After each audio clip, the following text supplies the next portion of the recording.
বাংলাদেশ একের পর এক বড় সিদ্ধান্ত নিচ্ছে, কিন্তু সেই সিদ্ধান্ত কি দেশের ভবিষ্যতের জন্য সঠিক? 2024-এর আন্দোলন কি চাইছিল? দুর্নীতি রোধ, ন্যায় বিচার, সুষ্ঠু নির্বাচন, পুলিশের সংস্কার। কিন্তু এর বদলে কি হলো? চোখ ধাঁধানো রাজনৈতিক প্রদর্শনী। হঠাৎ ভারতকে বলা হলো, শেখ হাসিনাকে ফেরত দিন। এটা কি ন্যায় বিচার, নাকি রাজনৈতিক শক্তি দেখানোর চেষ্টা? এখানেই শুরু উত্তেজনা। এবার প্রশ্ন উঠছে, ভারত না বললে কূটনৈতিক চাপ,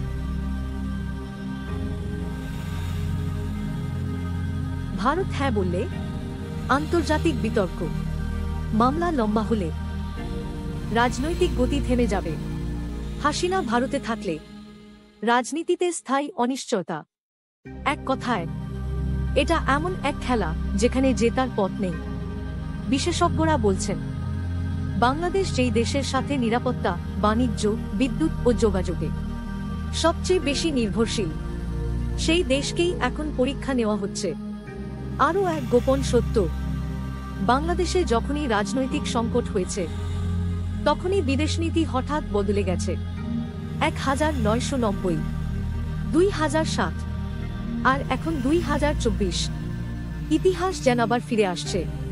তাহলে কি বাংলাদেশও এমন পথে হাঁটছে, যেখানে শক্তির প্রদর্শনের চেয়ে স্থিতির প্রয়োজন বেশি? কারণ বিশ্ব রাজনীতিতে একটি নিয়ম খুবই কঠিন, যে দেশ বন্ধু ভুলে যায়, সে ভবিষ্যতে একা পড়ে যায়।